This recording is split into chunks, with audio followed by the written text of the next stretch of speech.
Bismillahirrahmanirrahim. Assalamualaikum warahmatullahi wabarakatuh. Innal hamdalillah nahmaduhu wa nasta'inuhu wa nastaghfiruh wa na'udzu billahi min shururi anfusina wa sayyiati a'malina. May yahdihillahu fala mudilla lahu wa man yudlil fala hadiya lahu. Asyhadu an la ilaha illallah wahdahu la syarika lahu wa asyhadu anna Muhammadan 'abduhu wa rasuluh. Allahumma salli wa sallim wa barik ala nabiyyina Muhammadin wa ala alihi wa sahbihi ajma'in. Ya ayyuhalladzina amanu taqullaha haqqa tuqatih wa la tamutunna illa wa antum muslimun. Ya ayyuhan nasu taqu rabbakum alladzi khalaqakum min nafsin wahidah wa khalaqa minha zawjaha wa batha minhuma rijalan katsiran wa nisaa'a wattaqullaha alladzi tasaaluna bihi wal arham. Inna Allaha kana 'alaikum raqiba.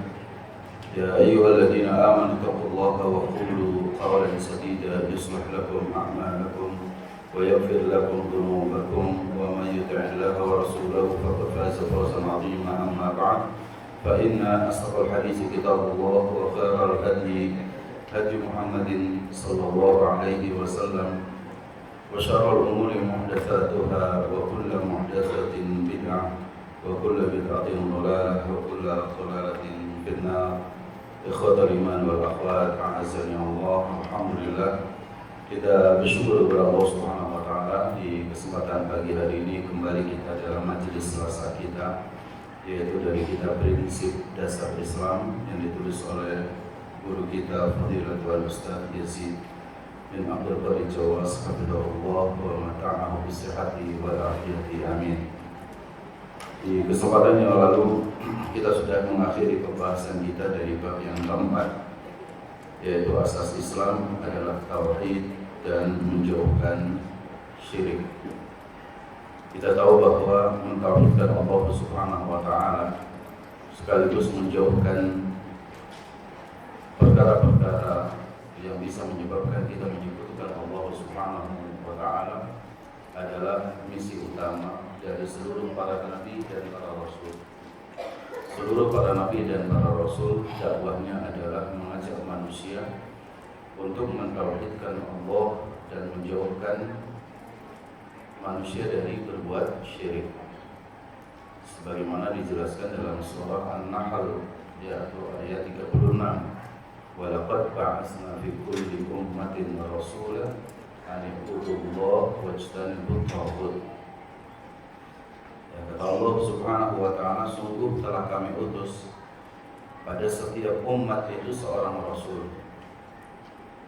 Setiap rasul mengajak manusia an i'budullah, agar kalian semua beribadah hanya kepada Allah Subhanahu wa taala, wajtanibu at-taghut, menjauhkan dari taghut. Mengajak manusia beribadah kepada Allah, ikhwatul iman wal akhwat, itu adalah perkara utama. Ibadah sebagaimana dijelaskan oleh Syekhul Islam Ibnu Taimiyah rahimahullahu taala, bahwa ibadah itu adalah sesuatu yang dicintai dan diridhoi oleh Allah Subhanahu wa taala, baik bentuknya perkataan maupun perbuatan, yang nampak maupun yang tidak nampak.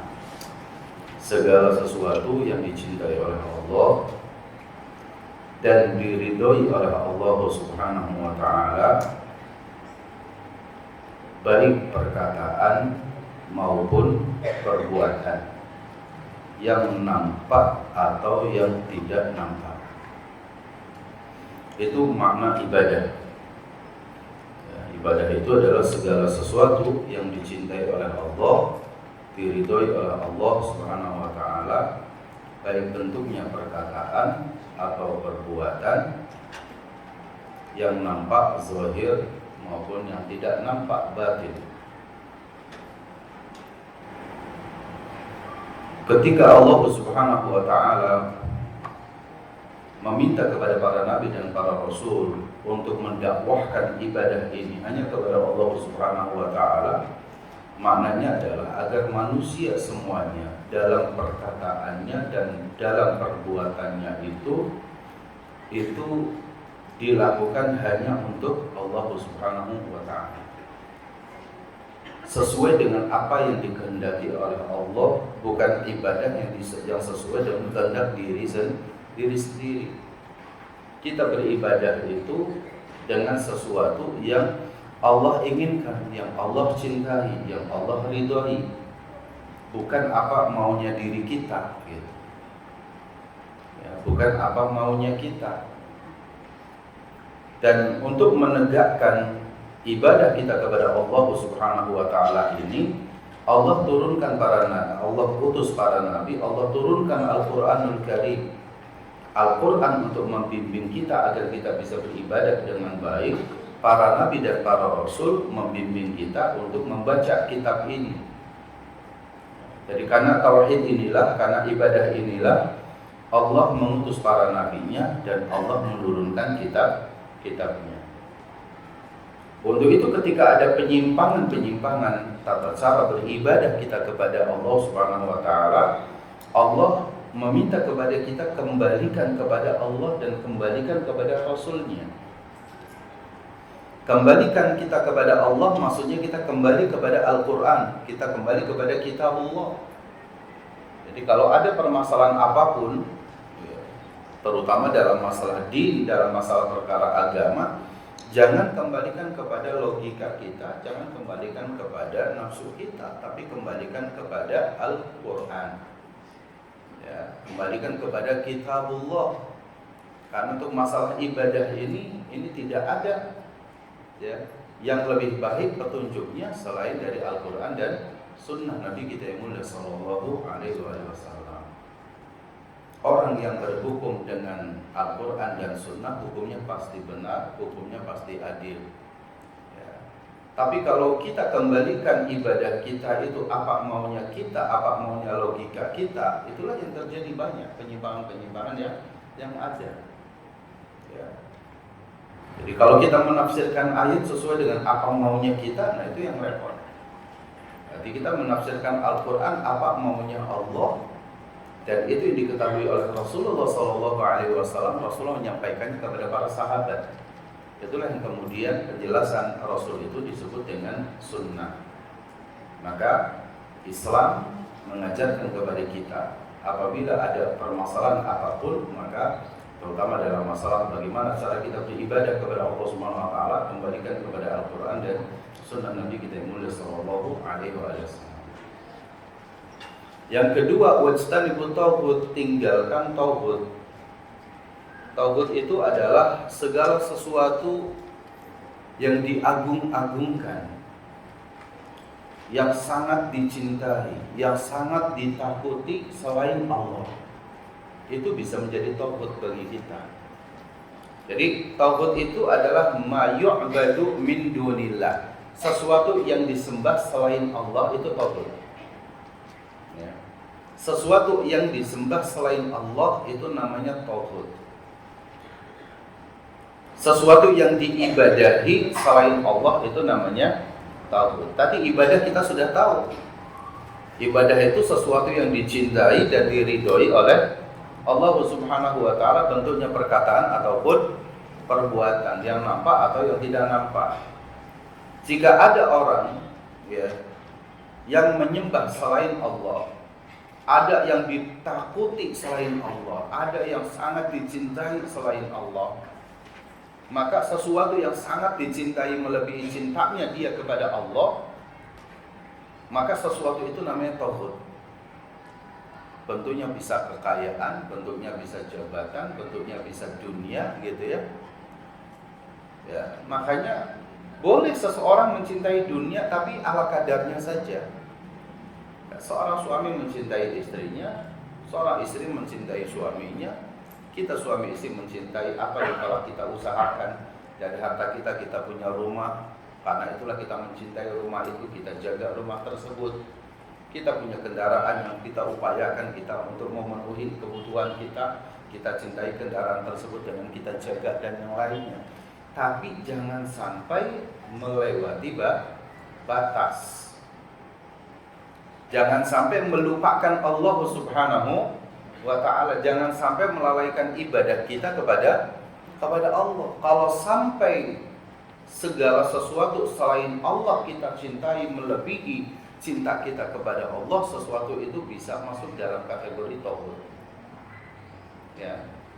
Sesuatu yang kita cintai selain Allah, sesuatu yang kita takuti selain Allah, melebihi cinta kita kepada Allah, melebihi takutnya kita kepada Allah, itu bisa disebut dengan tauhid. Nah, itulah dakwahnya para nabi dan para rasul itu, mengajak manusia untuk mentauhidkan Allah dan untuk menjauhkan tauhid. Agar kita lebih paham kembali tentang makna ibadah dan makna tauhid, Fadilatul Ustaz menjelaskan di bab yang kelima yang akan kita bahas ini, yaitu tentang keutamaan tauhid. Kalau kita tidak mengetahui keutamaan tauhid, maka ya kita akan sembarangan dalam memaknai tauhid. Kalau kita tidak memahami hakikat daripada tauhid, maka kita akan sulit untuk bisa mengkualitaskan tauhid kita kepada Allah. Orang mengucapkan kalimat la ilaha illallah, la ilaha illallah, tapi tidak paham apa maknanya, apa konsekuensinya. Kenapa? Karena dia tidak memahami keutamaannya. Sebagaimana misalkan nanti di dalam rukun Islam kita tahu sholat itu wajib. Tapi karena kita tidak tahu tentang keutamaan sholat, maka sholat yang kita lakukan itu apa adanya. Sholat yang kita lakukan itu sekedar menggugurkan kewajiban misalkan. Ya. Tapi tidak ada peningkatan dari nilai-nilai dan maksud serta keutamaan dari sholat tersebut, karena kita tidak memahami akan keutamaan tauhid atau keutamaan sholat tersebut. Ya. Maka ada orang mengatakan baca kalimat tauhid 1000 kali dalam satu hari, la ilaha illallah, baca 10.000 kali, baca 100.000 kali gitu.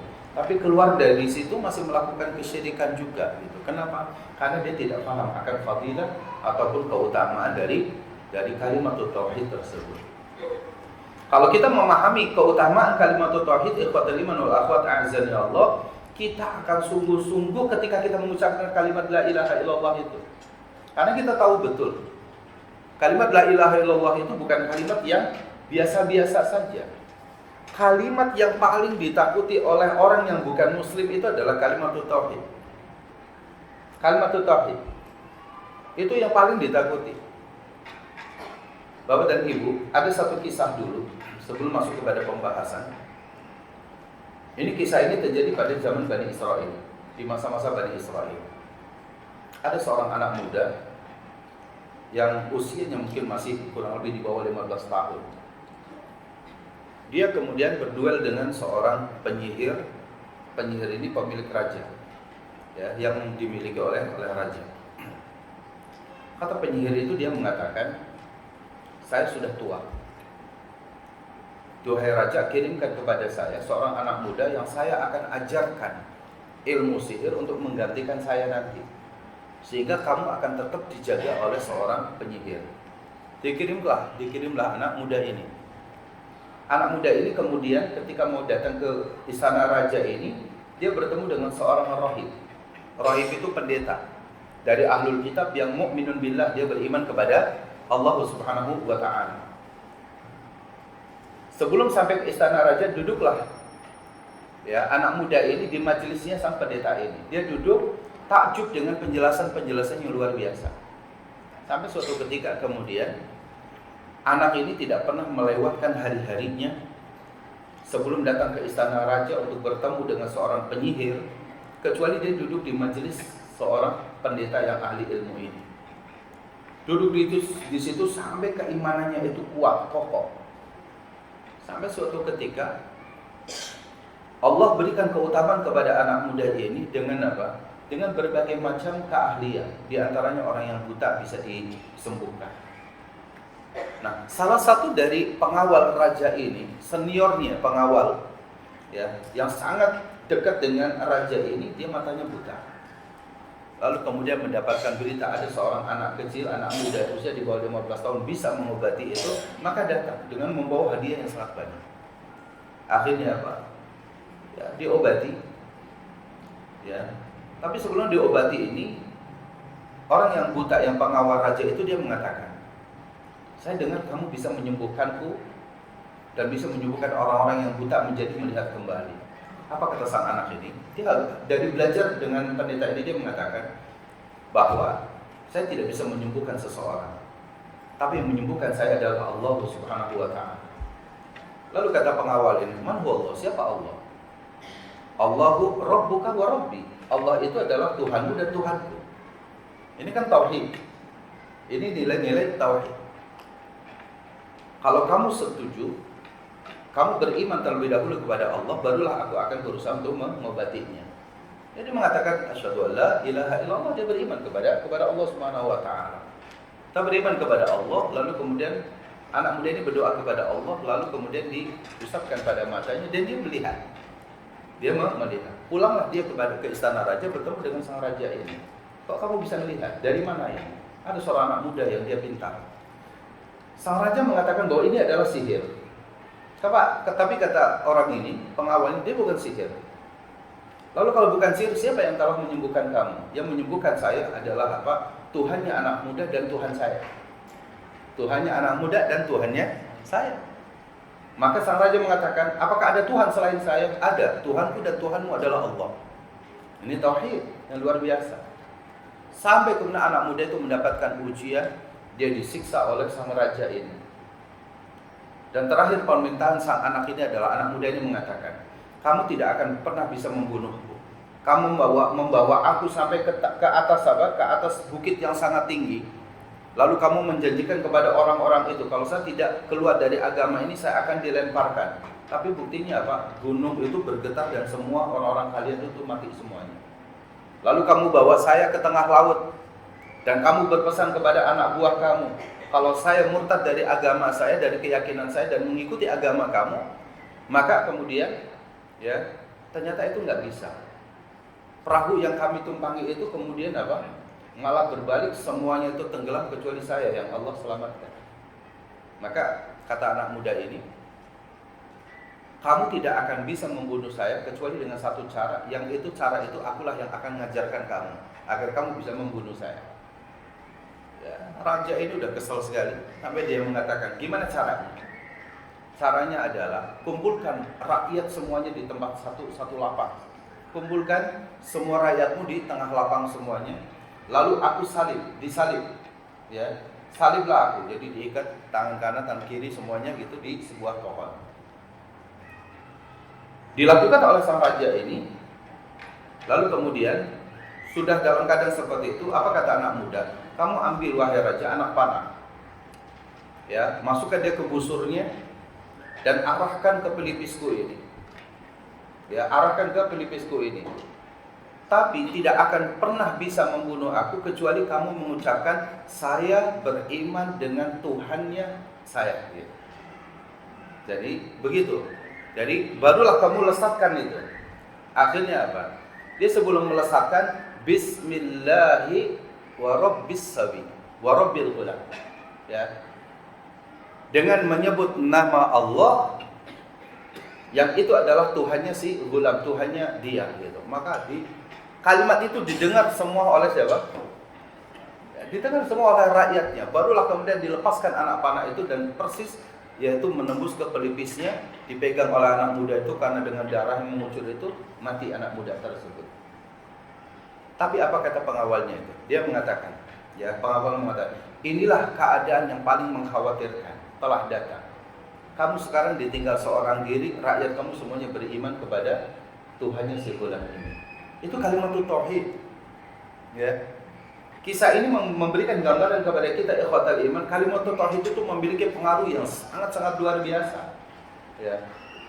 Yang kalau misalnya itu diyakini dengan sebaik-baiknya, itu akan luar biasa. Kalau tadi kejadian di Bani Israel, ada kejadian lagi di masa para sahabat Rasulullah SAW, di mana sebagian sahabat pada saat itu sedang dalam sebuah safar perjalanan, lalu kemudian ketika malam akan tiba, akan singgah di sebuah tempat. Tiba-tiba kemudian apa? Dia meminta izin kepada perkampungan tersebut, bolehkah saya semalam menginap di tempat ini? Kata mereka, kampung kami, kampung yang tidak pernah dihuni oleh siapapun. Orang yang lewat tidak boleh ada yang nginep di sini. Semuanya harus berlalu. Tidak boleh ada orang asing yang nginep di kampung kita. Baiklah kalau begitu, kata para sahabat. Para sahabat melanjutkan sebuah perjalanannya. Tiba-tiba kemudian pemimpin kaum tersebut, dia tersengat binatang yang berbisa sampai badannya membiru. Dia mencari obat ke sana kemari tidak dapat. Salah satu dari mereka mengingat, ya, ini kalau dibiarkan, pemimpin kita akan mati. Tidakkah tadi kita tahu bahwa ada sekumpulan orang yang melewati kita? Siapa tahu di antara mereka bisa mengobati kita. Dikejarlah para sahabat itu. Sampai kemudian ketika para sahabat itu didapati oleh mereka, dan mereka mengatakan, bisakah kamu mengobati pemimpin kami yang tersengat binatang yang berbisa, dan dia hampir mati. Apa kata sahabat itu? Sahabat itu mengatakan, bisakah kamu kumpulkan beberapa puluh ekor kambing, ya, sebagai bagian daripada apa? Kamu menolak kami untuk berada di tempat tersebut. Kami akan berusaha untuk bisa memberikan pengobatan. Datanglah disepakati 40 ekor kambing atau berapa. Lalu kemudian setelah itu datang di hadapan pemimpin kaum tersebut. Apa yang terjadi ikhwatal iman azza Allah? Setelah badan sang pemimpin itu sudah membiru dan sudah hampir kematian itu datang kepadanya, maka sahabat itu melihat kepada satu titik di mana itulah mulai bisa itu awalnya dari situ. Maka dipegang oleh sahabat pada anggota badan si pemimpin kaum tersebut dan disampaikan, Bismillahirrahmanirrahim, Alhamdulillahirabbil alamin, Arrahmanirrahim, Maliki yaumiddin, sampai ghairil maghdubi alaihim waladdallin. Surat apa? Al-Fatihah. Dan sekali membacanya. Ketika sekali membaca itu diusap, itu semua anggota tubuh yang tadinya sudah membiru itu normal kembali semuanya. Normal kembali, sembuh seperti sedia kala. Dari kalimat tauhid ini yang benar-benar muncul dari keimanan yang luar biasa, itu bisa, ya, seperti itu. Ada orang yang mengobatinya dengan ruqyah syar'iyah, yaitu membacakan surah Al-Fatihah ini karena dia tahu betul bahwa Allah lah yang menyembuhkan. Itu yang pertama. Yang kedua, surat Al-Fatihah ini itu adalah ayatul syifa, yaitu ayat pengobat, ayat penawar dari segala macam penyakit, itu suratul Fatihah. Yang ketiganya, ada keyakinan dari sebagian mereka termasuk yang pimpinan kaum tersebut bahwa orang ini bisa mengobati. Bertemulah, ya, apa yang Allah kehendaki, apa yang sahabat inginkan, apa yang si orang yang pasien tadi itu yakin. Pertemuan di dalam tubuh itulah yang kemudian menyembuhkan dia. Betapa banyak kita sekarang ini ada orang sakit, ya, dibacakan 1000 kali surah Al-Fatihah nggak ada pengaruhnya, betul nggak? Sampai yang meruqyahnya itu capek, balik lagi capek itu. Berkali-kali baca ayat ruqyah itu nggak ada pengaruh ke situ. Satu, bisa saja peruqyahnya itu salah niat, ada keinginan materi di situ, itu yang pertama. Yang kedua, bisa saja yang sakitnya itu nggak yakin dengan surah Al-Fatihah atau dengan ayat-ayat yang dibaca, itu yang kedua. Yang ketiga, dua-duanya banyak dosa. Ya, dua-duanya banyak dosa. Maka kenapa peruqyah itu nggak boleh dijadikan sebagai apa? Profesi. Peruqyah itu bukan profesi. Ya kan? Kalau peruqyah itu sebagai profesi, maka seakan-akan peruqyah itu keimanannya lebih tinggi. Ya kan? Karena dulu zaman sahabat itu luar biasa. Itu pun masih mengatakan Allah lah yang menyembuhkan ini, bukan kita. Gitu. Jadi peruqyah itu jangan dijadikan sebagai profesi. Maka setiap kita bisa meruqyah, tergantung antum, kemampuan antum, keyakinan kita terhadap nilai-nilai tauhid yang ada pada diri kita.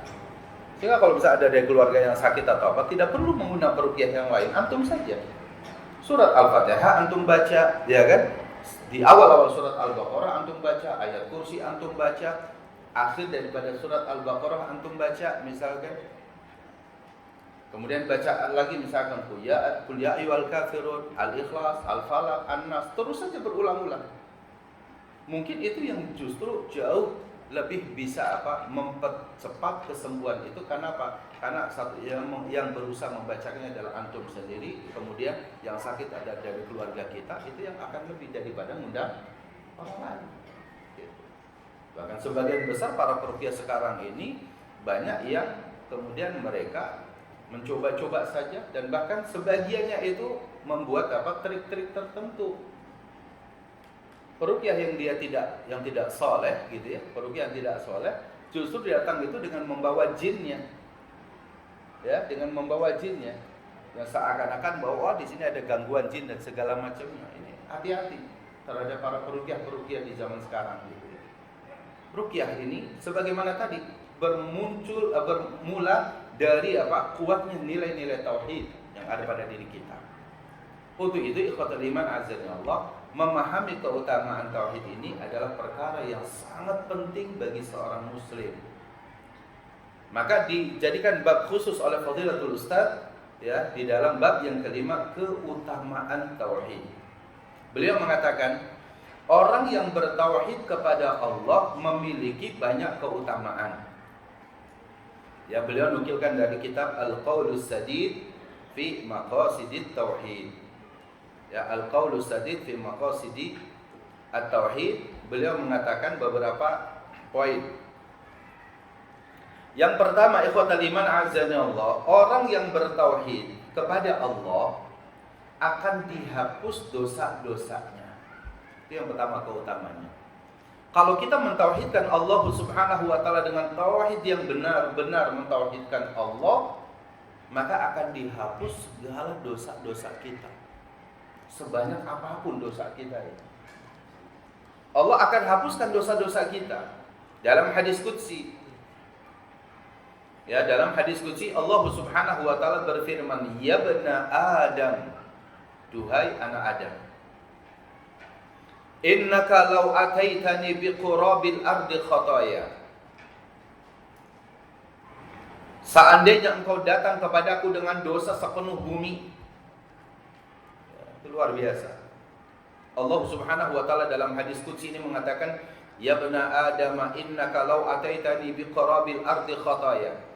Seandainya engkau datang dengan membawa dosa sepenuh isi bumi. Summa laqitani, kemudian engkau ketika mati, ya, laqitani itu artinya ketika engkau berjumpa dengan aku, kata Allah, itu meninggal. Karena kita meninggal ini berarti kita ya berjumpa dengan Allah Subhanahu wa taala. Summa laqitani, kemudian engkau berjumpa denganku, ya, engkau dalam keadaan mati. La tusyriku bi syai'a, engkau tidak menyekutukan aku dengan sesuatu apapun. Tidak menyekutukan aku dengan sesuatu apapun, maknanya adalah kita murni mentauhidkan Allah. Apa keutamaannya? La ataituka biqurabiha maghfiratan, ya, pasti aku akan mendatangi kamu seisi bumi ini dalam bentuk ampunan. Dan di sini dikatakan semua dosa. Jadi kata Allah Subhanahu wa taala dalam hadis qudsi ini, seandainya engkau mendatangi aku, engkau mati membawa dosa seisi bumi. Dan di sini dikatakan dosa secara umum. Ya, selain dosa syirik tentunya, karena ada ayat di sini la tusyrik bi syai'a. Pembunuh, pemabuk, pezina, gitu ya. Pencela, dosa apa saja semua selain dosa syirik. Syaratnya cuma satu, selain dosa syirik. Kalaulah engkau mati lalu menghadap kepadaku dengan membawa dosa seisi bumi, tapi engkau tidak menyekutukan aku, kata Allah Subhanahu wa taala, maka la ataituka maghfiratan, la ataituka biqurabiha maghfiratan, aku akan mendatangi kamu seisi bumi ini dalam bentuk ampunan. Allah, bahayanya dosa syirik, ya, yang dianggap oleh orang sekarang begitu entengnya, begitu remehnya, tapi justru inilah yang akan menyebabkan seseorang itu celaka di akhirat. Tapi dosa sebesar apapun Bapak dan Ibu yang dimuliakan Allah Subhanahu wa taala. Dan kita tahu bahwa hidup kita ini nggak pernah lepas dari dosa dan kesalahan. Jangan pernah kita katakan apa dosa saya sehingga saya suruh bertaubat. Jawaban saya hanya akan mengatakan karena Anda manusia. Kalau Anda malaikat saya tidak perlu bertanya karena malaikat tidak berdosa. Tapi karena kita manusia inilah, maka manusia itu adalah tempatnya berdosa, tempatnya berbuat maksiat, berbuat banyak keburukan. Innahu kana zaluman jahula. Manusia itu punya sifat zalum, ya, banyak berbuat zalim.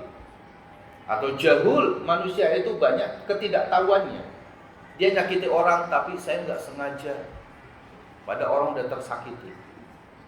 Saya nggak sengaja itu melukai Anda gitu. Pada orang sudah terluka. Ya. Kita banyak ikhwatal iman. Tanpa sepengetahuan kita kadang-kadang lisan kita nyakiti orang. Tatapan mata kita itu menyakiti orang. Telinga kita itu mendengar perkataan orang yang orang itu tidak suka perkataannya didengar oleh kita. Kadang-kadang tangan kita nyenggol orang, orang itu ya sudah sakit hati kita anggap biasa. Kaki kita kadang-kadang menendang orang yang semuanya katanya nggak sengaja dan nggak sengaja. Padahal itu adalah dosa dan dosa. Sebanyak apapun dosa yang dilakukan oleh kita, kalau kita meninggal tapi tidak menyekutukan Allah Subhanahu wa taala dengan sesuatu apapun, maka Allah akan datang seisi bumi, membawa seisi bumi dalam bentuk maghfirah, dalam bentuk ampunan Allah Subhanahu wa taala. Maka la taqnatu min rahmatillah. Jangan pernah kita putus asa dari rahmat Allah sebesar apapun. Yang tidak boleh bagi kita itu adalah taswif. Taswif itu adalah menganggap enteng, menganggap remeh terhadap dosa. Ah itu nanti saya tobatnya nanti aja kalau usia saya segini. Ah ini masih sedikit. Ah ini masih ini deh. Itu namanya taswif. Taswif itu kalimatnya saufa, mensaufakan. Artinya mensaufakan itu ya nanti saya akan begini, nanti saya akan begini, itu taswif. Selama kita tidak itu. Ya, karena kita tidak pernah tahu bahwa kematian itu datang kepada kita kapan waktunya. Ya kan?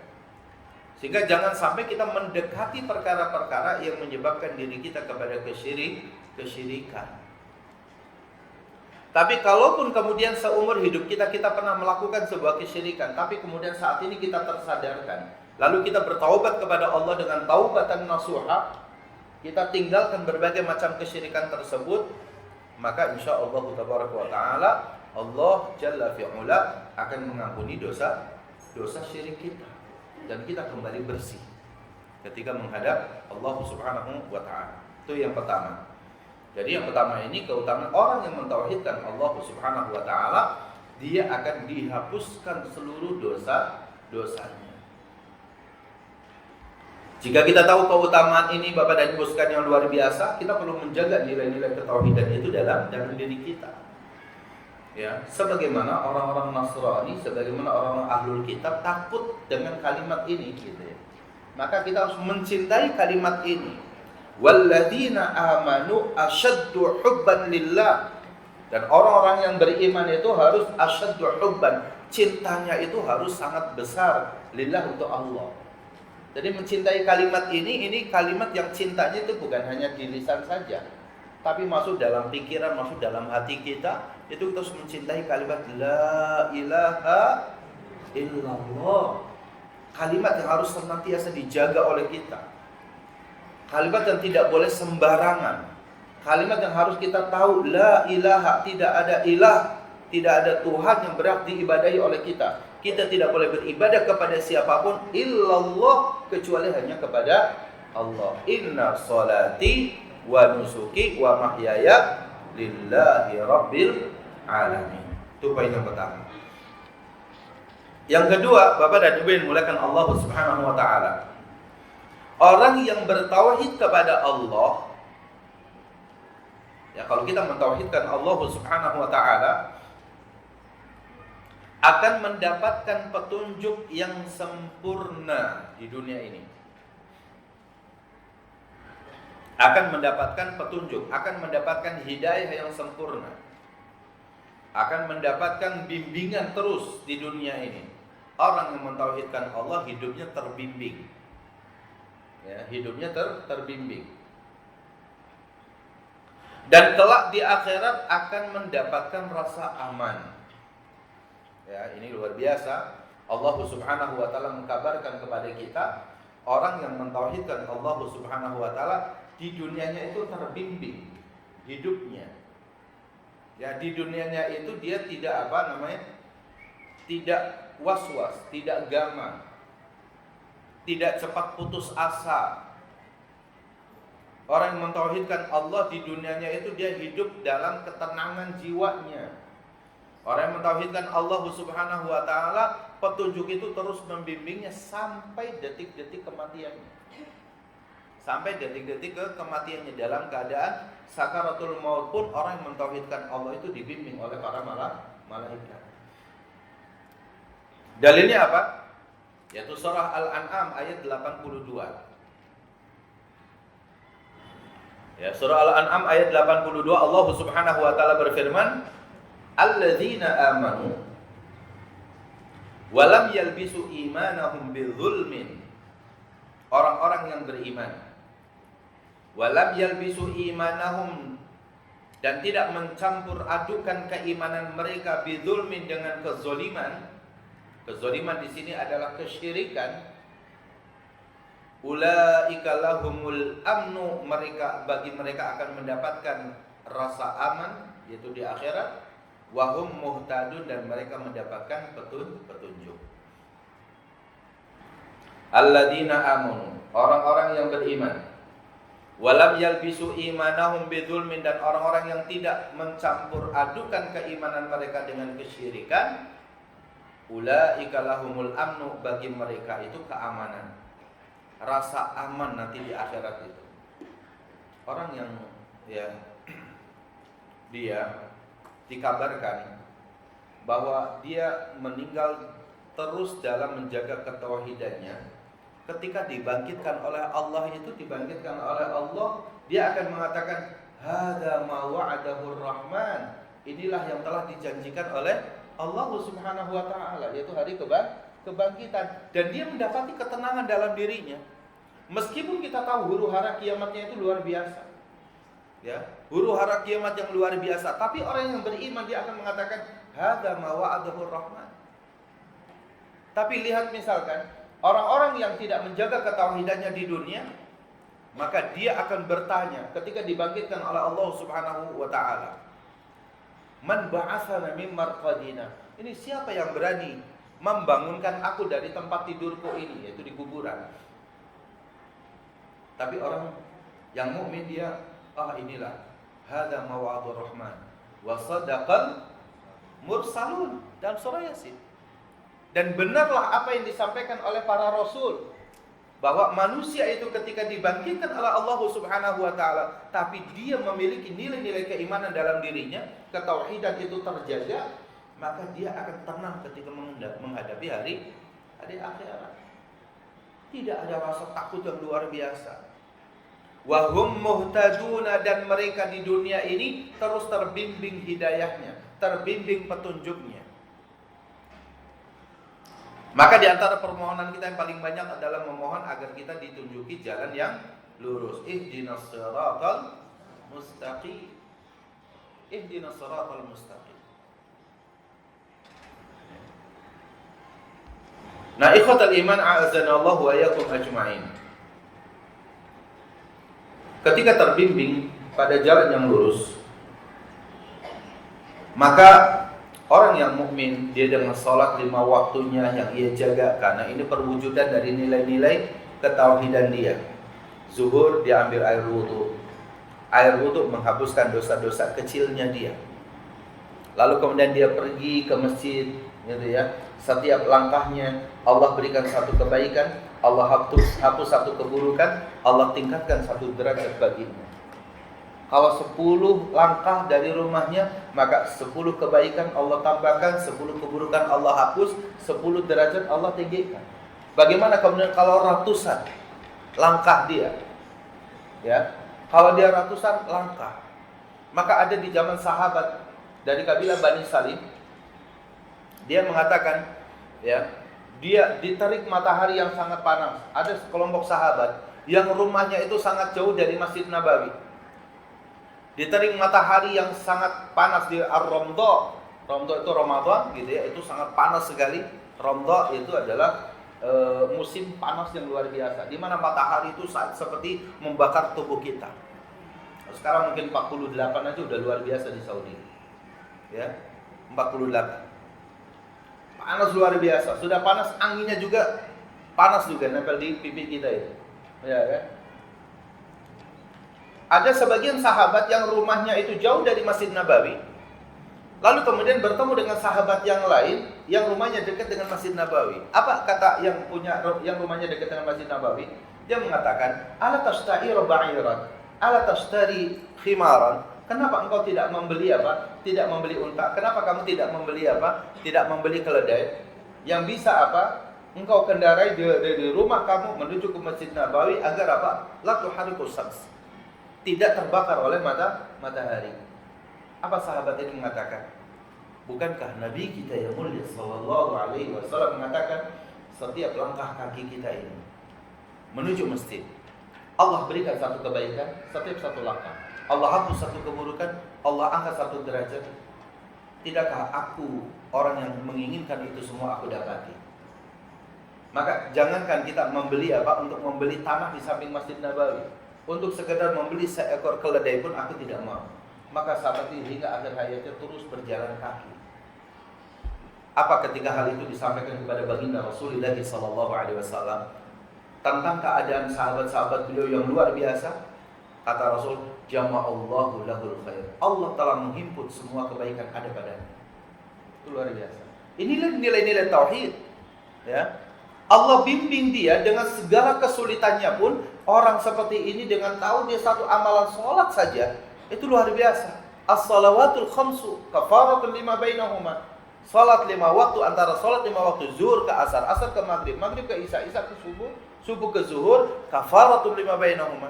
Akan menghapuskan dosa-dosa di antara kedua salat tersebut. Bahkan ketika dia berwudu sebelumnya,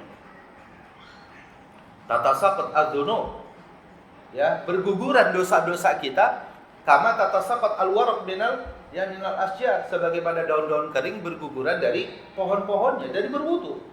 Sehingga asbighul wudu, sempurnakanlah wudu kalian. Orang yang mukmin, orang yang dia betul-betul dia menjaga ketauhidannya, dia akan terjaga dari wudunya, dari sholatnya, dari sodakonya, dari saumnya, dari perbuatan-perbuatan baiknya. Allah jaga. Wahum muhtadun. Ya.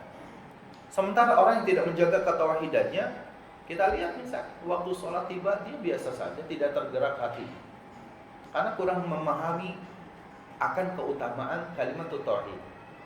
Bahwa ketika seorang muazzin memanggil Allahu Akbar, itu hakikatnya bukan muazzin yang memanggil, ya, tapi yang memanggil siapa? Allah Subhanahu wa ta'ala. Allah yang memanggil. Maka orang mukmin dia akan selalu bergantung hatinya dengan salat tersebut. Maka dia paling tidak akan bertanya, sudah jam sekian, kok belum azan? Ini tanda kebaikan dalam dirinya. Kalau azan lagi, nah ini tanda-tanda sesuatu yang musibah nih bagi dia. Ya kan? Kan ada dua nih kalimat enteng kalau ucap oleh kita, tapi ini perwujudan dari apa dalam hatinya. Alhamdulillah sudah azan. Ya kan? Beda tuh. Ya kan? Salat lagi. Nah, itu beda lagi tuh. Ya. Kalimat tauhid ini penting. Ya kan? Dan itu yang harus terus ditanamkan dalam diri kita. Maka kenapa orang yang qalbuhu mu'allaqun bil masajid, rajulun qalbuhu mu'allaqun bil masjid, seorang laki-laki yang hatinya itu, di sini rajul bisa laki bisa perempuan.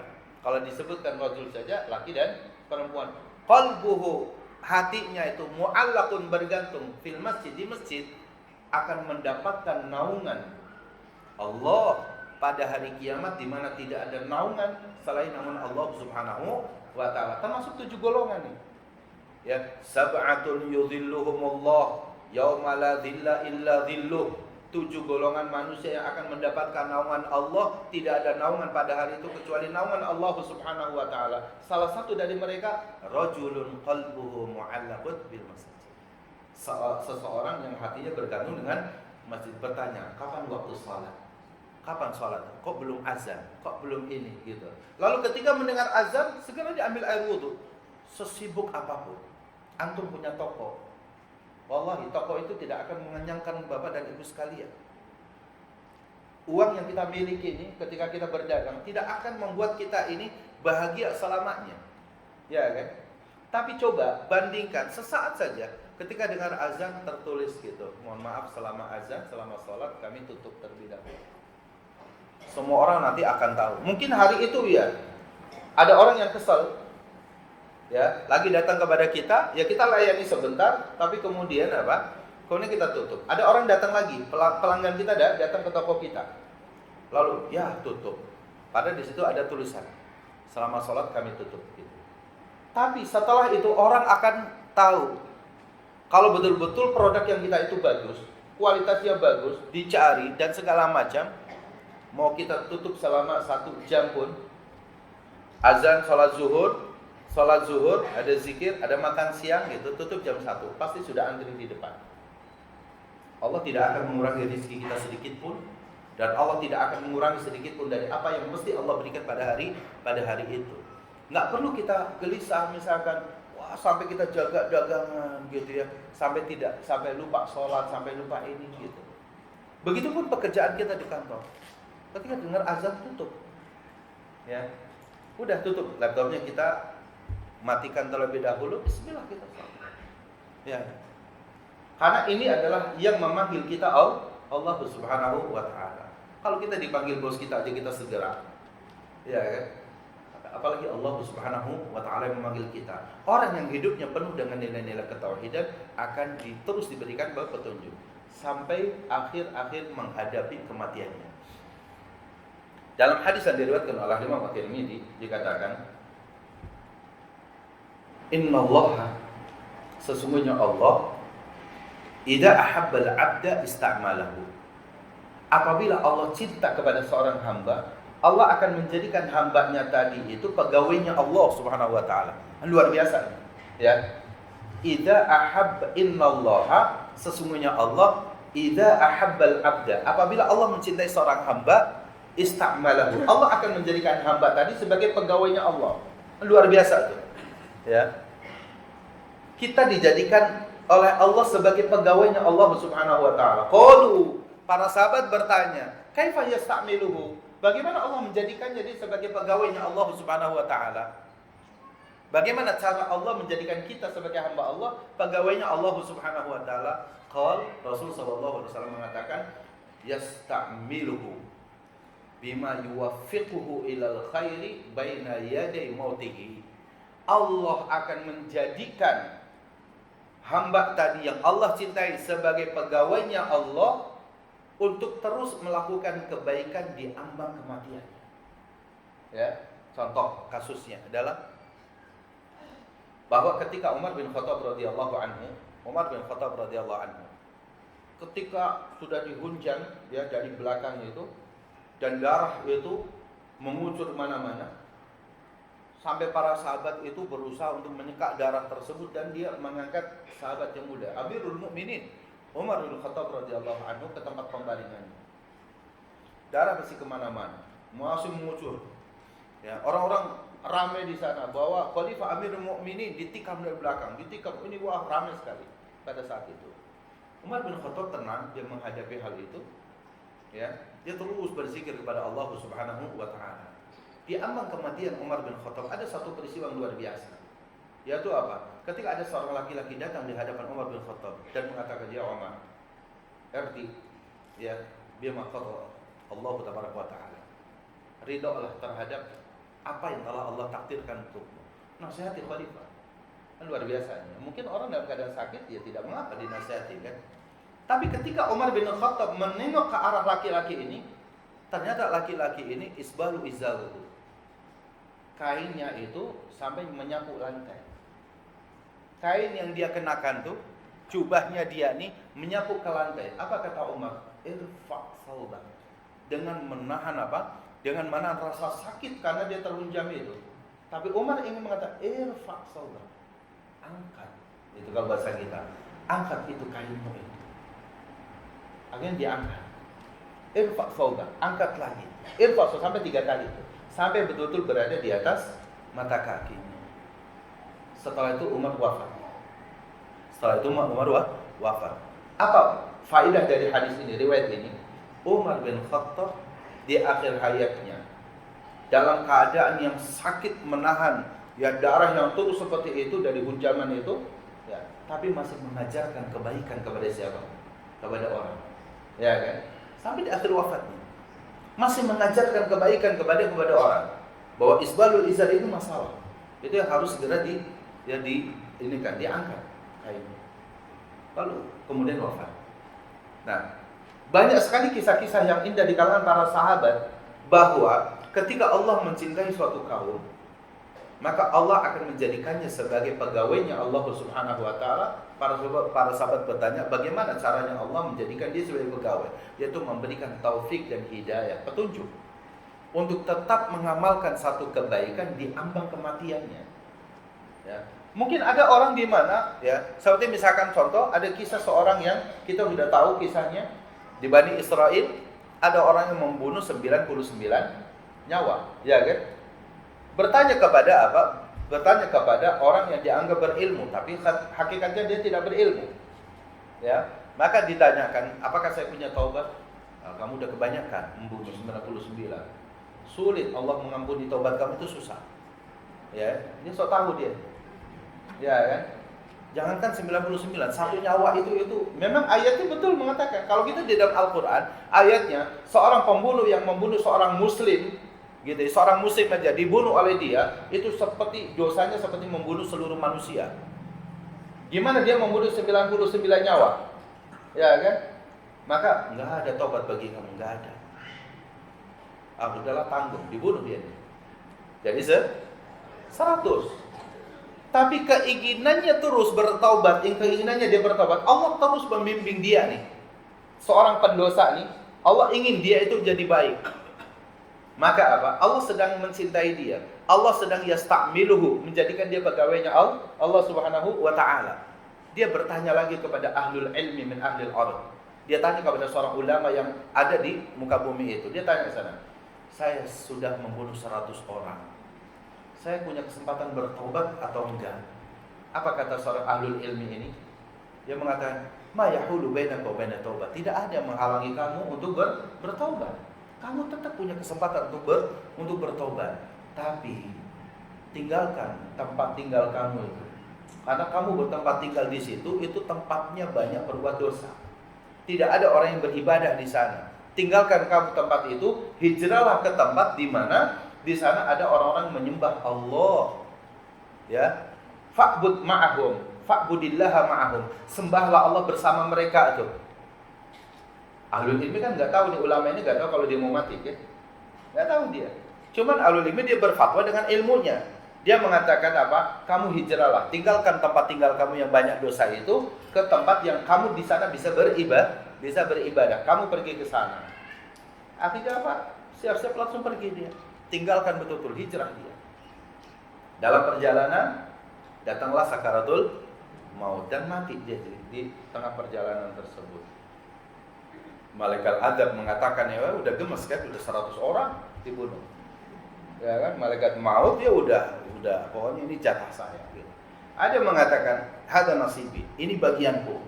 Malaikat rahmat datang. Enggak, ini bagian saya. Kata malaikat azab, dia belum berbuat apa-apa. Kata malaikat rahmat yang mengatakan, dia punya hati yang baik mentauhidkan Allah, lalu dia bertaubat kepada Allah Subhanahu wa ta'ala. Tapi dia belum mengamalkan apa-apa, kata malaikat azab. Enggak. Allah kirimkan malaikat yang ketiga untuk menjadi hakim. Apa kata malaikat yang ketiga? Qis, ya, alaihi. Coba ukur, mana lebih dekat ke tempat hijrah atau lebih dekat ke tempat yang dia baru tinggal. Maknanya adalah apa? Kalau orang bersegera dia mau bertobat, dia segera akan meninggalkan tempat tersebut, tidak santai-santai.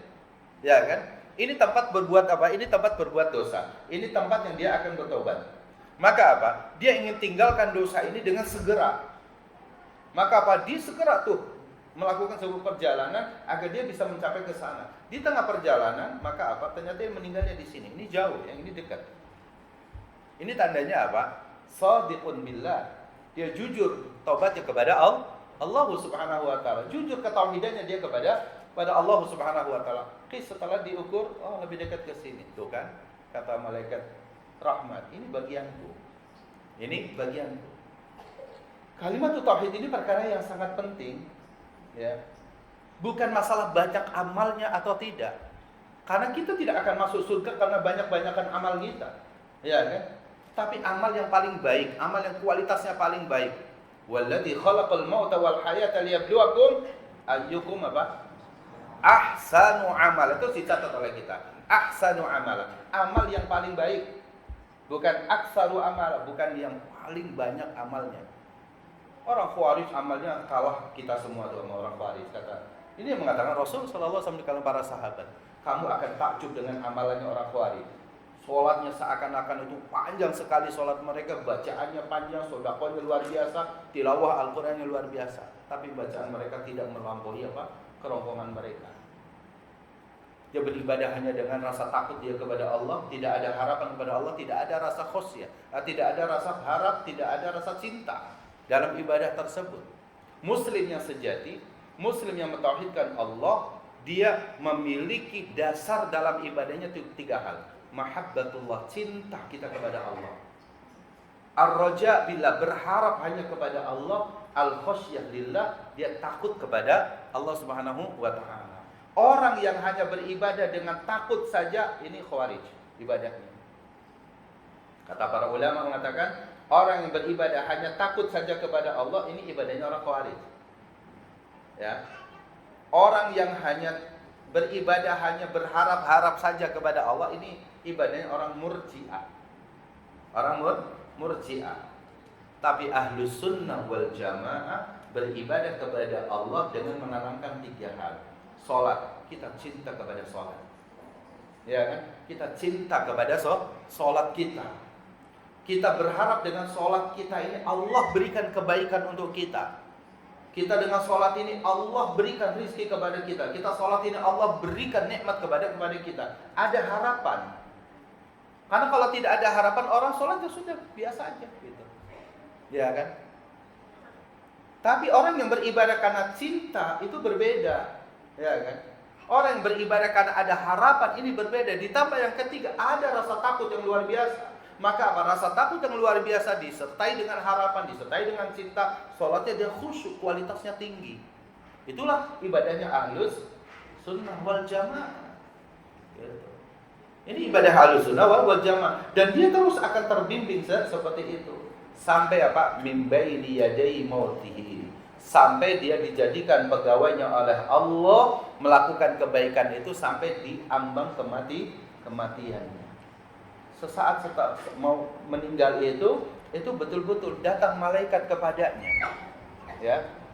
Alladzina qalu innal ladzina qalu, sesungguhnya orang-orang mengatakan Rabbuna Allah, Rabb kami Allah, summastaqamu, kemudian beristiqomah. Ya.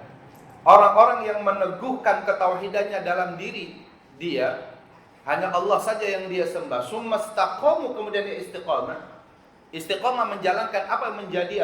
Menjadi tuntutan dari nilai-nilai tauhid. Ya, salat 5 waktu dilakukan, ya, rukun-rukun Islam dilakukan. Dia terus istiqomah di situ apa? Pada saat menjelang kematiannya, apa kata Allah Subhanahu wa taala? Tatanazzalu 'alaihimul malaikah.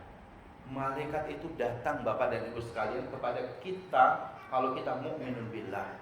Ketika kita dalam keadaan sakaratul maut, yang datang itu adalah para malaikat, ya, mengelilingi, ya, tubuh kita yang dalam keadaan sakaratul maut. Tatanazzalu 'alaihimul malaikah. Apa kata malaikat menghibur kita? Allah takhafu, kamu jangan takut terhadap kehidupan akhirat itu. Karena pada saat dalam sakaratul maut digambarkan keadaan akhirat itu. Di surga digambarkan seperti ini, di neraka digambarkan seperti ini. Ini pada saat sakaratul maut.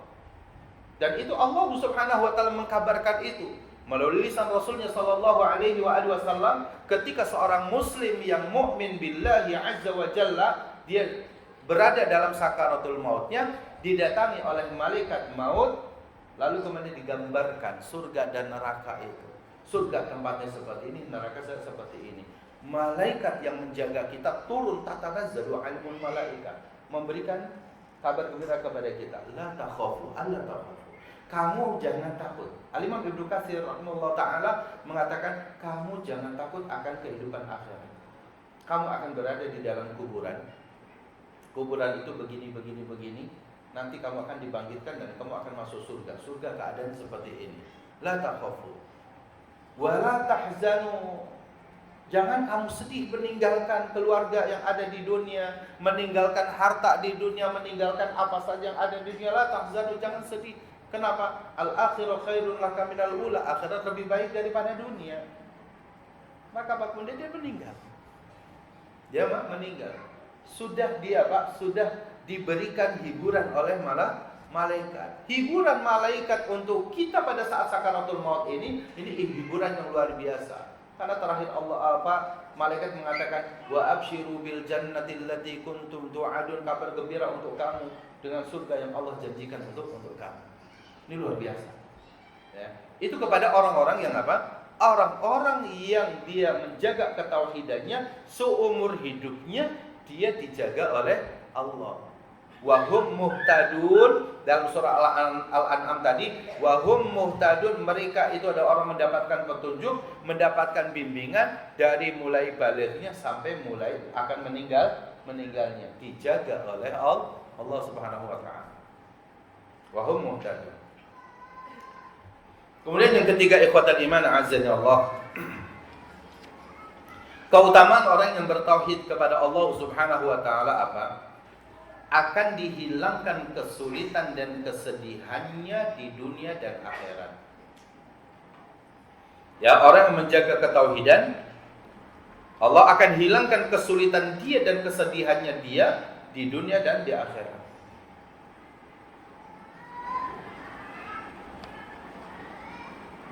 Kalau kita lihat ya, misalkan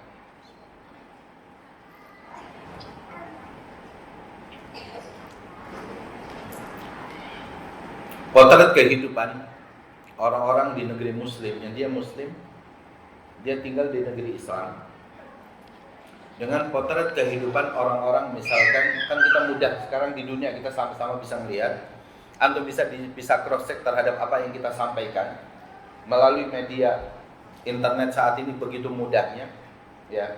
Bagaimana kehidupan mereka yang dasar hidupnya mereka itu adalah komunisme, ya, komunisme yang tidak mengakui Tuhan dia, syuyu'iyah, ya. Bagaimana kehidupan mereka seperti itu? Itu yang pertama. Ya memang sama sekali tidak mengakui Tuhan.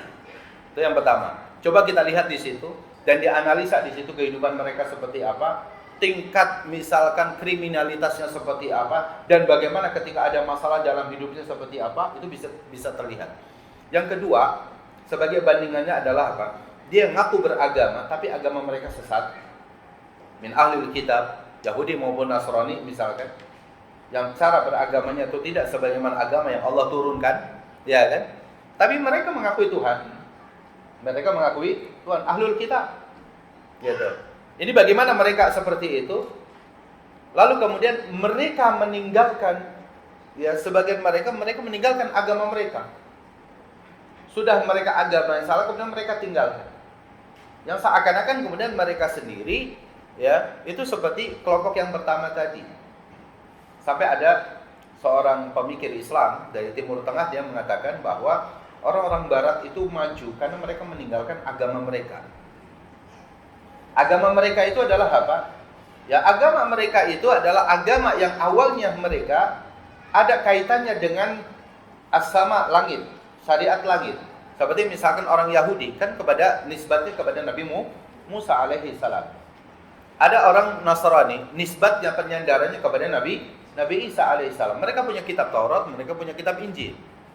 Yang mereka menyebut nama Tuhan mereka adalah Allah, sebagaimana ada di kitab mereka. Bedanya saat ini adalah mereka tidak mengakui Nabi kita Muhammad sallallahu alaihi wasallam. Kan gitu. Mereka tidak mengakui, padahal kata Nabi kita mulia sallallahu alaihi wasallam, tidaklah ya mendengarkan dari umatku ini tentang aku, baik Yahudi maupun Nasrani. La yasma'u bi ahadin min hadhil ummah, kata Rasul. Tidaklah seseorang mendengarkan dariku, dari umat ini, Yahudiyun wala Nasraniyun, baik itu Yahudi maupun Nasrani, walam yu'min bi, dan dia tidak beriman kepadaku, ya, maka apa? Dia telah menempatkan dirinya di dalam neraka. Ahlul kitab saat ini, kalau dia mau benar, maka apa? Ikuti syariat Nabi Muhammad sallallahu alaihi wasallam. Ya kan? Dia harus mengikuti syariat Nabi Muhammad sallallahu alaihi wasallam. Tapi ketika mereka tidak seperti itu, mengikuti Islam tidak, masuk ke dalam agama Islam tidak, berpegang teguh dengan agama mereka juga tidak, karena sebagian ajaran agama mereka saat ini itu adalah isinya dogma-dogma yang tidak ada kaitannya dengan perkara dunia. Bahkan seakan-akan dunia itu harus diredam gitu lah. Itu yang terjadi. Lalu kemudian yang ketiga, kita bandingkan dengan Islam, kaum muslimin di negeri Islam. Kalau kita berbicara Islam itu Bapak dan Ibu sekalian, jangan melihatnya parsial. Karena sebagian kita melihatnya parsial. Contoh misalkan apa? Dilihat Islam itu kebersihannya saja. Ya kan? Yang pada akhirnya ketika melihat Singapura yang itu bersih, dia mengatakan Singapura lebih Islami dari Indonesia. Ya kan? Sebagian mereka mengatakan, gitu ya, sholat di toiletnya di bandara Singapura itu lebih diterima barangkali sholatnya jika dibandingkan dengan musola atau masjid di Indonesia yang kotor. Kan ini terlalu gegabah dia berbicara seperti itu. Syariatnya mengatakan kita tidak boleh sholat di kamar mandi, di toilet, sebersih apapun kan gitu. Karena toilet bukan tempat untuk sholat. Permasalahan muslim banyak yang kotor, misalkan kamar mandinya atau ini harus dilatih, dibiasakan kan gitu. Bapak dan Ibu sekalian, seorang pemikir Barat itu, Maurice Bucaille itu, dia pernah masuk ke dalam Islam kan, Dia masuk ke dalam Islam di hadapan para ulama Al-Azhar. Saat itu saya jadi mahasiswa di tahun 96 kalau tidak salah. Ketika ditanya oleh para ulama Al-Azhar, kenapa Anda masuk ke dalam agama Islam? Di Masjid Al-Azhar, saya masih jadi mahasiswa tingkat 3. Saya hadir di situ, lalu kemudian apa? Saya masuk Islam karena ajaran Islam itu luar biasa. Kalau saya masuk Islam karena melihat kaum musliminnya, lihat di sini, dia mengatakan, kalau saya masuk Islam karena melihat kaum musliminnya, saya mungkin nggak jadi masuk Islam. Benar, saya katakan. Karena banyak saat itu kita melihat kaum muslimin. Kalau antum ke Mesir, itu luar biasa. Seakan-akan Islam itu pada satu lembah, kemudian ajaran Islam pada lembah yang Islam itu ada pada satu lembah, orang muslimnya pada lembah yang lain. Agak sedikit kontradiktif di situ. Contoh misalkan apa? Mereka kencing sembarangan. Ya kan? Orang-orang di sana di Mesir kencing sembarangan. Misalkan contoh gitu, ada tembok yang penting ketutup, udah kencing di situ. Sehingga orang lalu lalang itu baunya kencing sepanjang jalan. Gitu. Kebersihan sampah itu kadang-kadang masya Allah itu, ya subhanallah itu luar biasa, tidak terawatnya misalnya. Kalau kita masuk Islam karena ngelihat itu, gitu ya. Ini kan tidak benar, gitu. Tapi cobalah lihatlah Islam itu dari mahasin syariah, kebaikan-kebaikan syariatnya. Kalau ada seorang muslim melakukan banyak kekurangan dalam menjalankan syariat ini, maka ini menjadi tanggung jawab kita bersama kan gitu. Menjadi tanggung jawab kita bersama. Buktinya banyak masjid yang bersih, buktinya banyak masjid yang hebat, yang nyaman untuk sholat kan. Buktinya banyak muslim yang dia menjaga ibadahnya dan yang lainnya. Tidak kepada oknum-oknumnya kan gitu. Nah, coba ketika kita bandingkan antara tiga ini, lingkungan ini, yang satu memang syuyu'iyah, yang komunisme, yang kedua ini adalah negara barat pragmatisme, materialis gitu ya. Materialistik ya, pragmatistik di sini gitu. Kemudian sementara di Islam ini berdasarkan Al-Qur'an dan Sunnah misalkan, atau muslim yang lainnya. Maka poin yang ketiga ini sangat penting. Kita akan bandingkan bahwa muslim ini lebih tahan menerima segala macam ujian dan cobaan, dengan tetap dia sesulit apapun ujian dan cobaan itu, dia pada akhirnya mengatakan Allah di akhir. Dia tetap ada kembali kepada Allah Subhanahu wa taala. Sementara di komunis ini, ini ketika ada ketidaksesuaian, hanya permasalahan dengan kawannya dan yang lainnya, berapa banyak yang bunuh diri dan berapa banyak yang dibunuh, berapa banyak yang ini. Artinya bahwa mereka tidak memiliki imun dalam dirinya untuk menjaga kekuatan yang ada pada dirinya. Tapi Muslim, ya dia memiliki karena ada keimanan dalam dirinya sehingga apa? Ini tidak layak kalau kita ini melanggar ketentuan agama. Masih ada seperti itu. Meskipun oknumnya tetap ada keburukan yang ada. Misalkan. Nah, pada poin yang ketiga, kalau kita mentauhidkan Allah, Allah akan hilangkan kesulitan dan kesedihan kita di dunia. Orang mentauhidkan Allah itu dia selalu melihat, ya bahwa ternyata rezeki Allah berikan kepada kita ini sebenarnya sangat bergantung kita bisa menerima rezeki itu atau tidak. Bisa menjemput rezeki itu atau tidak. Dan bagaimana cara menjemput rezeki Allah itu adalah sebesar ketakwaan kita. Jadi kalau ada orang mengatakan sulit sekali ya, saya hidup di Indonesia ini saya sulit sekali, makan aja susah. Maka pertanyaannya itu adalah setebal apa ketakwaan kita kepada Allah. Gitu. Kalau kita dalam hidup ini banyak masalah misalkan, maka di situ apa? Sejauh mana kedekatan kita kepada Allah? Kalau kedekatan kita kepada Allah semakin tinggi, maka Allah akan semakin dekat dengan kita. Sampai ada istilah di Indonesia kan? Ya, aku jauh, Allah jauh. Aku dekat, Allah dekat. Dikatakan bahwa ketika kita menghadap Allah dengan berjalan kaki, Allah akan mendatangi kita dengan berlari. Berarti di situ ada nilai-nilai ketakwaan yang harus dijaga oleh kita. Kalau kita ingin rizki yang dari langit Allah turunkan, yang dari dalam bumi Allah keluarkan, yang jauh Allah dekatkan, yang sulit Allah mudahkan, maka caranya adalah kebalikannya. Dekatkan diri kita kepada Allah.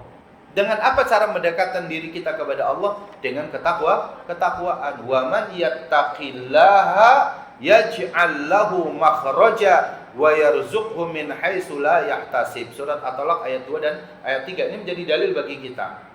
Barang siapa yang bertakwa kepada Allah, niscaya Dia akan mengadakan baginya jalan keluar dan memberinya rizki dari arah yang tidak disangka-sangka. Apa kata para ulama?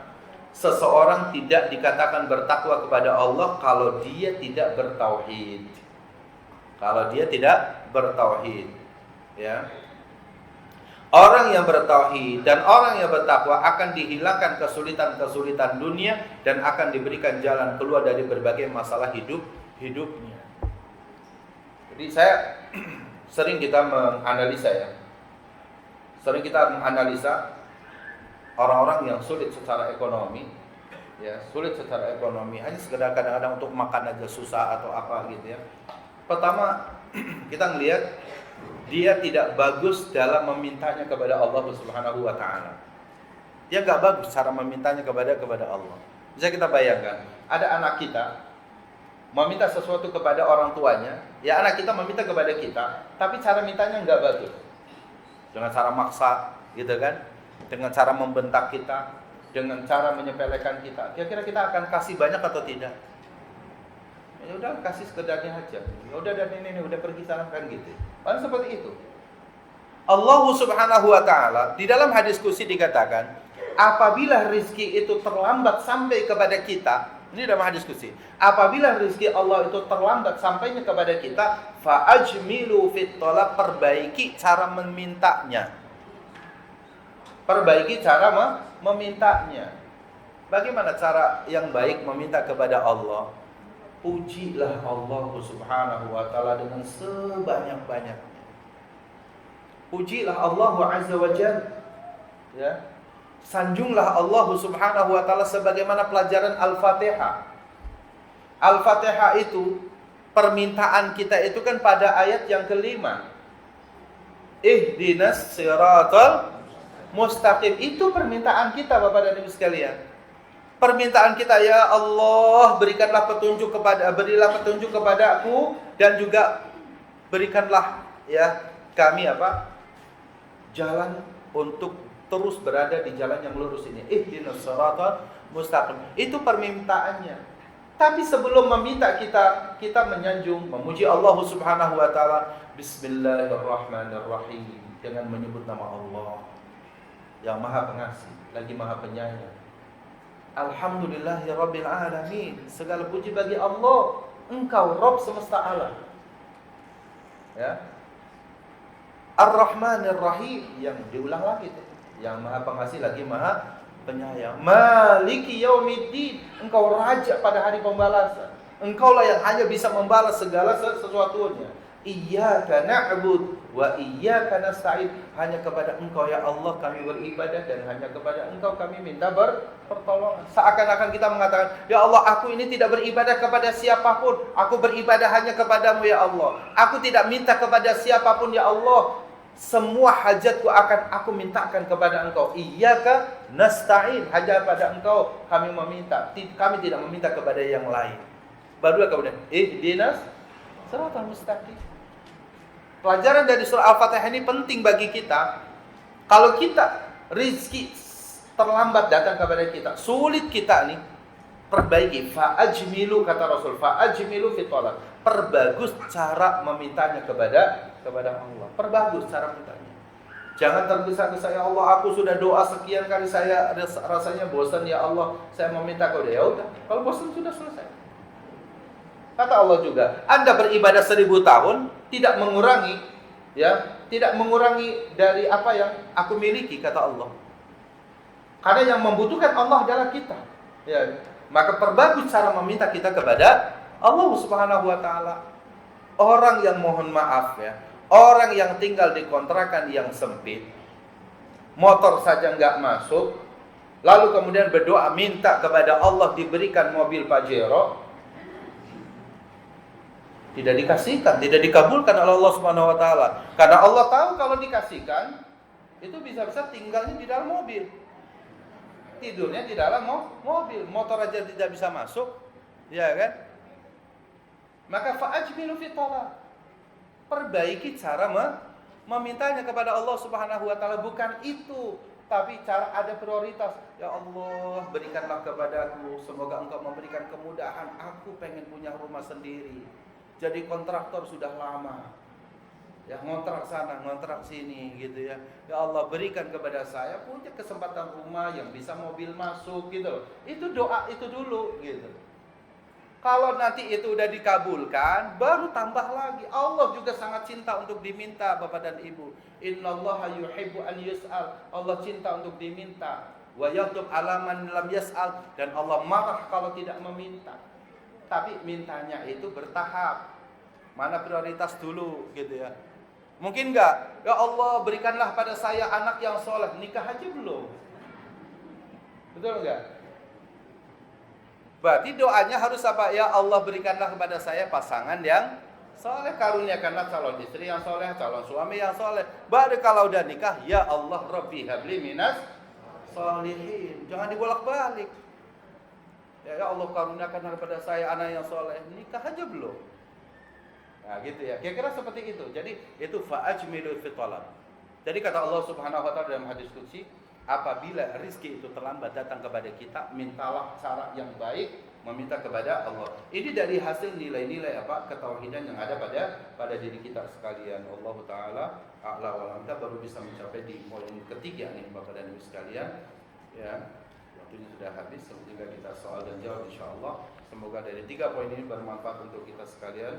Allah taala a'la wa a'lam.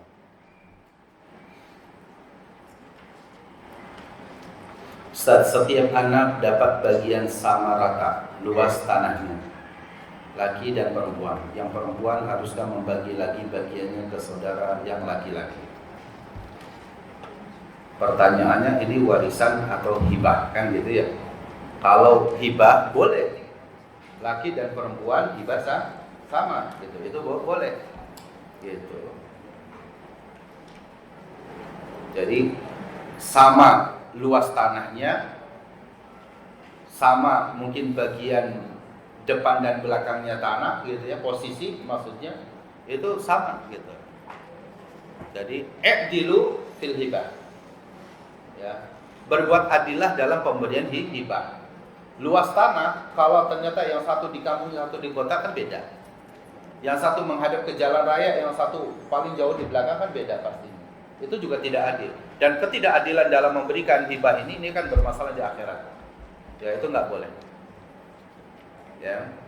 Tapi kalau itu warisan, kembalikan kepada apa yang Allah dan Rasulullah ajarkan kepada kita. Untuk itulah ada ilmul mawaris.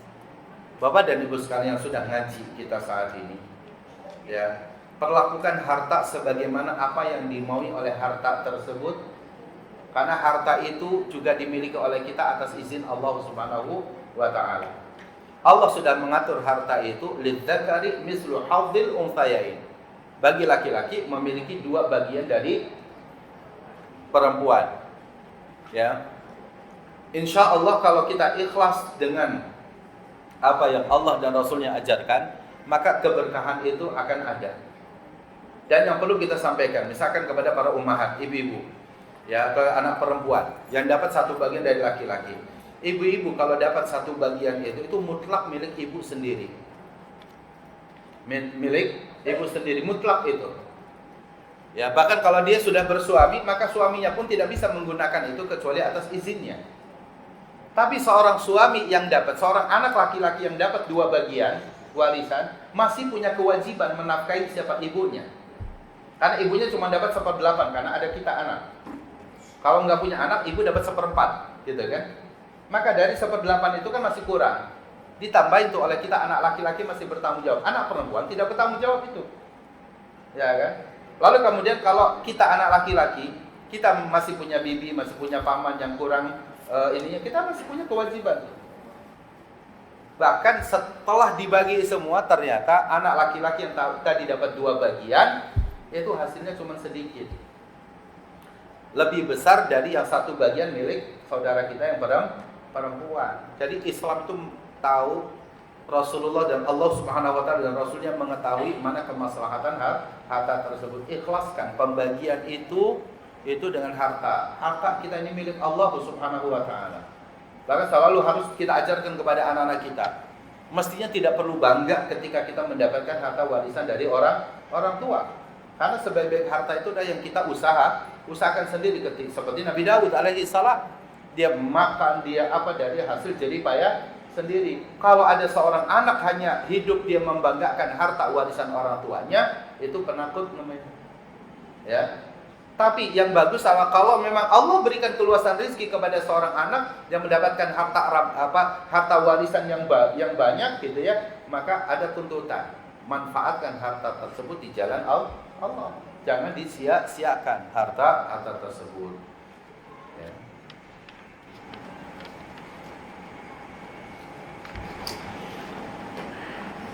Jika kita takut berada sendirian di rumah yang sudah lama tidak dihuni, apakah ini termasuk dalam kesyirikan? Pertama, takutnya sama setan atau takut sama begal gitu ya, sama perampok gitu ya. Mestinya kalau takut kepada perampok wajar, biasa. Ya kan? Karena kadang-kadang perampok lebih sadis daripada setan yang ada. Kalau pada perampok itu ada setannya di dalam. Kalau ada setan nggak ada perampoknya. Ya kan? Nggak ada ceritanya yang namanya setan gangguin kita itu bawa parang gitu loh. Itu nggak ada. Tapi perampok ini dimasuki oleh setan. Sehingga kalaupun harta sudah digasak sama mereka, orangnya juga dihabisin. Ini bahayanya. Ya, bahaya setan masuk ke dalam tubuh perampok. Ya. Yang dimaksudkan barangkali kita rasa takut kepada jin, rasa takut kepada ini dan yang lainnya. Itu was-was memang. Ya. Dan kita harus terus melatih diri keberanian bahwa setan, jin dan yang lainnya tipu dayanya ini sangat lemah. Kita perbanyak baca Al-Quran, setan lari. Kita perbanyak baca misalnya surat Al-Baqarah, fa inna syaitana tanfiru minal baiti allati tuqra fi suratul Baqarah. Setan akan lari dari rumah yang dibacakan surat Al-Baqarah. Kadang-kadang jin masuk lagi membisikkan dalam diri kita. Yang harus diyakini, jangankan rumah yang kosong ditempati, rumah yang ada saat ini kita tempati saja, itu jinnya ada gitu. Di kamar mandi itu selalu ada jinnya. Untuk itu kita baca doa, Allahumma inni a'udzubika minal khubuts wal khaba'is. Ya Allah, aku berlindung dari jin laki-laki dan jin Perempuan, agar jinnya lari, agar dia tidak melihat aurat kita pada saat kita di kamar mandi. Ya kan? Nah, ini yang harus kita nikah. Artinya, kalau kita mesti takut kepada jin, kepada ini, saat ini pun jin itu ada di kita. Jangankan rumah yang kosong, tapi rumah yang kosong yang setelah itu dihuni oleh kita, dibacakan surah Al-Baqarah insyaallah, gitu ya, dibacakan ayat Al-Quran, kita beribadah di situ, sholat sunnah di situ, maka insyaallah itu akan membuat mereka lari dari rumah kita. Enggak perlu ada kekhawatiran dan rasa takut. Saya pernah mendengar hewan jalalah haram untuk dimakan. Bagaimana hukumnya memakan masakan siap saji yang kita tidak mengetahui apakah kita hewan jalalah atau tidak? Ya, jalalah ini contohnya gini Pak, mungkin sebagian belum tahu. Jalalah misalkan, mohon maaf ya, misalkan ada kita membeli pecel lele misalnya, ya, di mana lele ini akan tumbuh hidup lebih besar ketika ditaruh di sepiteng, mohon maaf. Kan ada tuh ya, kalau kita nggak tahu, ya, mereka belinya dari mana gitu, ya kan? Karena kalau pakai pelet misalkan, gitu ya, pakai pelet, gitu ya, itu lebih mahal, nggak bisa jual dia. Tapi sebenarnya ada yang bisa, gitu, pakai dedak, pakai apa namanya, kadang-kadang sayuran-sayuran yang dari apa, kan banyak tuh lele itu bisa makan tuh. Dan itu bisa gratis sebenarnya kalau kitanya pengrajinnya itu rajin. Saya juga di pondok saya memelihara ikan lele banyak, gitu. Itu kita ngambil dari dapur itu kan, misalkan ada kangkung, ujungnya kan pasti dibuang gitu ya, terus apa kulit apa, kesitukan aja semua makan itu. Misalkan ada nasi yang tidak habis, takut basi misalkan atau apa, itu misalkan kita arahkan di situ untuk ini, itu cepat besar gitu. Kalau seperti itu saja, kalau kita mau konsumsi ya, bahwa ikan lele memang dia makan apa saja, masuk bangkai termasuk apa kan gitu, makanya itu jalalah. Itu caranya bagaimana kata para ulama fikih, inapkan 3 hari, ambil ikan itu dipanen, lalu kemudian ditaruh di tempat air yang bersih 3 hari, jangan dikasih makan. Caranya gitu, 3 hari tapi jangan dikasih makan. Hari Senin, Selasa, Rabu gitu, hari Kamis diambil, itu sudah bersih. Ya, itu sudah bersih. Cara berinteraksi dengan jalalah seperti itu. Ya, atau mungkin ada lagi yang hewan yang halal kalau dimakan oleh kita, tapi dia pemangsa misalkan, atau sering makanan bangkai atau apa gitu. Itu caranya seperti itu. Kalau kita nggak tahu keadaan di mana situ, ya kita berhusnuzon bahwa dia bahwa dia sudah melakukan itu gitu ya. Ya, dia tidak mengapa, tetap kita berhusnuzon tentang kehalalan dari ikannya tersebut misalkan. Ya, kehalalannya. Ustaz, bagaimana cara mendakwai saudara saya yang ingin masuk sekolah di Yaman Tarim? Iya, jadi memang belum tahu bahwa Yaman ini atau di Yaman ini tidak hanya satu ya. Yaman ini banyak sekali. Ya, Yaman ini banyak sekali, ada yang sufi, ada tasawuf, ada yang sunnah, ada yang harokah, ada yang apa gitu. Sama seperti di Indonesia, sama seperti di Saudi. Nah, di Saudi juga ada orang-orang Indonesia yang datang misalkan masuk ke Saudi itu bukan hanya saja ke UIN, ya, tapi misalkan ada juga ke yang sufi juga ada, yang ke Ummul Qura juga ada, dan yang lain. Tentunya ini butuh penjelasan panjang. Itu butuh penjelasan yang panjang bahwa ada sesuatu yang harus kita utamakan, yaitu adalah ilmu. Ya, ilmu yang bermanfaat, dalil-dalil yang kuat gitu ya, buku-buku pegangannya itu, manhaj dirasinya itu penting, kurikulumnya itu penting untuk dipahami oleh kita gitu ya. Bukan di sana kayaknya bagus, karena dikabarkan bahwa di Tarim itu pembinaan wanitanya itu nggak pernah keluar di sana. Wanita Tarim itu dikatakan itu adalah bidadarinya dunia, itu ada semua di situ gitu ya. Karena tidak kemana-mana kecuali dia keluar hanya untuk taklim, hanya untuk ini dan yang lainnya. Wallahu ta'ala a'lam seperti apa. Tapi kenyataan yang harus kita dapati bahwa ilmu agama itu ilmu yang universal, yang mengajarkan kita berakidah dengan benar, beribadah dengan benar, akhlak dan adabnya juga benar. Bukan hanya akhlak dan adab saja. Akhlak dan adab baik, kalau akidahnya nggak bagus juga jadi masalah. Akidah baik tapi nggak pernah ibadah juga jadi masalah gitu ya. Nah, Mungkin akidahnya baru sebatas teori, belum sampai kepada praktek dan lain-lainnya. Jadi kurikulumnya yang harus disampaikan. Jadi nasihat-nasihat itu harus disampaikan terus, ya, tidak boleh berhenti. Misal bagaimana hukum steril ya atau tubektomi pada wanita yang memiliki kehamilan yang berisiko tinggi, seperti misalnya sudah 3 kali melahirkan sesar dan dianjurkan dokter untuk disterilkan. Jika memang itu anjuran dokter, maka Islam tidak bertentangan dengan maqasidus syariah. Tujuan turunnya syariat itu ada salah satunya adalah hifdzun nafsi, yaitu menjaga keselamatan jiwa. Maqasidus syariah itu ada 5. Menjaga keselamatan jiwa, menjaga keselamatan akal, menjaga keselamatan keturunan, menjaga keselamatan itu harta, gitu ya, dan menjaga keselamatan nasab, gitu ya, nasab. Ya. Jadi pertama itu agama harus dijaga dari kesyirikan, hifdzuddin, ya. Syirik bisa merusak agama, maka tauhid harus dijaga. Yang kedua adalah hifdzun nasl, menjaga keturunan, maka zina nggak boleh, karena kalau zina dia keturunan siapa itu sulit. Yang ketiga hifdzul aqli, menjaga akal, maka mabuk nggak boleh, karena kalau mabuk sudah rusak akalnya dia, ya kan. Kemudian hifdzul arad, yaitu menjaga kehormatan, maka mencela, berghibah, bully itu nggak boleh. Yang kelima menjaga harta, maka mencuri tidak boleh. Nah, menjaga keselamatan hifdzun nafsi, keselamatan jiwa ini salah satu dari 5 maqasidus syariah ini. Maka jika kita tahu bahwa dia akan berpotensi keselamatan jiwanya terganggu, baik sang ibu atau bayi, gitu ya, karena sudah 3 kali sesar dan resiko bahwa dia subur misalkan dan yang lainnya, maka ikuti saran dokter, tidak mengapa. Ya, ikuti saran dokter, tidak mengapa. Kalau apa yang ditanyakan seperti itu.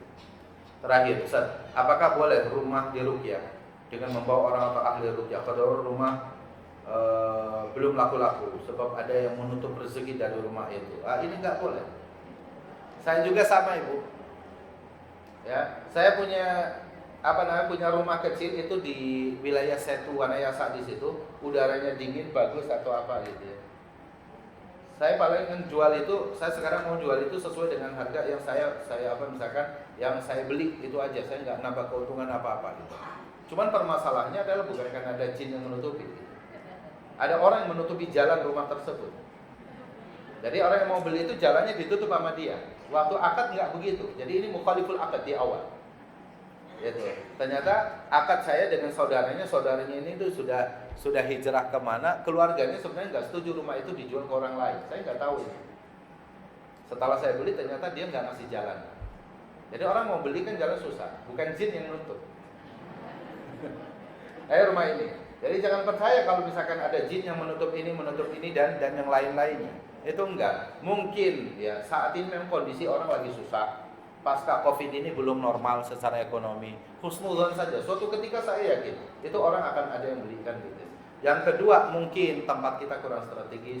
Yang ketiga mungkin ya, macam-macam, banyak kemungkinan. Kalau masalah di ruqyah asal kita tempatin.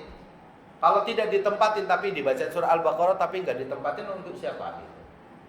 Ya memang itu tempat kosong, tempatnya jin gitu. Ya kan? Jadi kalau mau dijual tempatin dulu.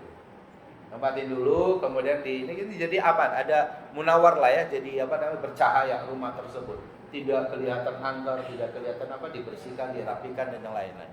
Ya, kira-kira seperti itu ya. Allah taala a'la wa a'lam. Saya kira kita cukupkan insyaallah kajian kita di pagi hari ini hingga di poin yang ketiga. Semoga yang singkat ini memberikan manfaat untuk saya dan juga untuk Bapak dan Ibu sekalian. Hadanallahu wa iyyakum ajma'in. Wassallallahu ala nabiyina Muhammadin wa akhiru da'wana alhamdulillahi rabbil alamin.